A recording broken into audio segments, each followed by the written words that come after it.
திமுக கூட்டணியில் இருந்தால் காங்கிரஸ் வளரவே வளராது. 70 தொகுதிகள் துணை முதல்வர் என்பது நல்ல சாய்ஸ். இதை மிஸ் பண்ணிட்டா காலத்துக்கும் திமுக அடிமையாகத்தான் இருக்கணும். விஜய் ராகுல் சந்திப்புக்கு தேதி குறித்தாகிவிட்டதா? இதை பற்றின முழு விவரங்களையும் தெரிந்து கொள்ள வீடியோவை முழுமையாக பாருங்க. இது போன்ற அரசியல் சார்ந்த அனைத்து அப்டேட்களையும் தெரிந்து கொள்ள வீடியோ லைக் பண்ணிட்டு நம்ம சேனலை சப்ஸ்கிரைப் பண்ணி பக்கத்தில் இருக்க பெல் ஐக்கானை கிளிக் பண்ணி அதில் ஆளுங்கிற ஆப்ஷனை செட் பண்ணி வச்சுக்கோங்க. அப்போதான் நம்ம அப்லோட் பண்ணுற வீடியோ உடனுக்குடனே உங்களுக்கு நோட்டிஃபிகேஷனாக வந்து சேரும். வாங்க வீடியோக்குள்ள போலாம். தமிழ்நாட்டில் திமுக கூட்டணியில் தொடர்ந்தால் காங்கிரஸ் கட்சி வளராது என்று கருதும் தமிழக காங்கிரஸ் எம்பிக்கள் சிலர் ராகுல் காந்தியிடம் ஒரு முக்கிய கோரிக்கையை முன்வைத்துள்ளனர்.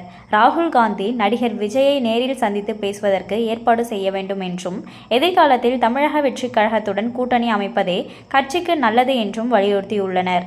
இந்த நகர்வுகள் தமிழக அரசியலில் ஒரு புதிய திருப்பத்தை ஏற்படுத்தலாம் என எதிர்பார்க்கப்படுகிறது. திமுக கூட்டணியில் ஏற்பட்ட அதிருப்தி. தமிழகத்தில் காங்கிரஸ் கட்சி நீண்ட காலமாக திமுக கூட்டணியில் உள்ளது. ஆனால் இந்த கூட்டணி காரணமாக கட்சியின் வளர்ச்சி பாதிக்கப்படுவதாக பல காங்கிரஸ் தலைவர்கள் அதிருப்தி தெரிவித்து வருகின்றனர். குறிப்பாக 2026 சட்டமன்ற தேர்தலில் திமுக கூட்டணியில் இருந்தால் காங்கிரஸ்க்கு அதிகபட்சம் 25 முதல் 30 தொகுதிகள் மட்டுமே ஒதுக்கப்படும் என்றும், அதுவும் வெற்றி வாய்ப்புக்கு குறைவான தொகுதிகளாகவே இருக்கும் என்றும் அவர்கள் கருதுகின்றனர். இந்த நிலை தொடர்ந்தால் காங்கிரஸ் கட்சி திமுகவின் துணை அமைப்பாகவே சுருங்கிவிடும் என்ற அச்சம் மேலோங்கியுள்ளது.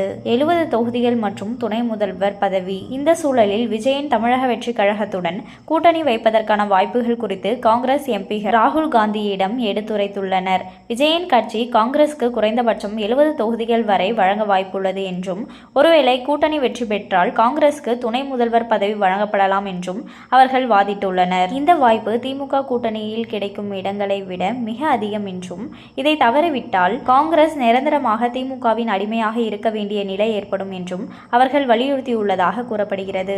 ராகுல் காந்தி மற்றும் சோனியா காந்தியிடம் இந்த வாதங்கள் முன்வைக்கப்பட்டதாகவும், அவர்கள் இதை தீவிரமாக பரிசீலிப்பதாகவும் தகவல்கள் தெரிவிக்கின்றன. ராகுல் காந்தியின் மனதை மாற்றும் வகையில் தமிழக காங்கிரஸ் தலைவர்கள் தொடர்ந்து முயற்சிகளை மேற்கொண்டு வருகின்றனர். இந்த சந்திப்புக்கான தேதியை முடிவு செய்வதற்கான ஆரம்பகட்ட பேச்சுவார்த்தைகள் நடந்து வருவதாக கூறப்படுகிறது. இந்த சந்திப்பு விஜயின் அரசியல் நிலைப்பாட்டை மேலும் வலுப்படுத்தும். அதே நேரத்தில் திமுக காங்கிரஸ் கூட்டணியில் ஒரு பெரிய விரிசலை ஏற்படுத்தலாம். காங்கிரஸ் கட்சி கடந்த காலங்களில் கோலோச்சியதை போல மீண்டும் தமிழகத்தில் தனக்கென ஒரு இடத்தை பிடிக்க இந்த சந்திப்பை ஒரு திருப்பு முனையாக பயன்படுத்த திட்டமிட்டுள்ளது. வரவிருக்கும் நாட்களில் இந்த சந்திப்பு குறித்த அதிகாரப்பூர்வ அறிவிப்புகள் வெளியாகும் என எதிர்பார்க்கப்படுகிறது.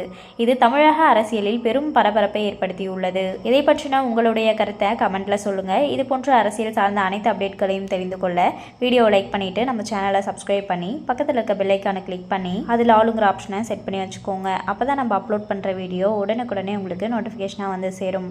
அடுத்து ஒரு இன்ட்ரெஸ்டிங்கான வீடியோவில் பார்க்கலாம். நன்றி.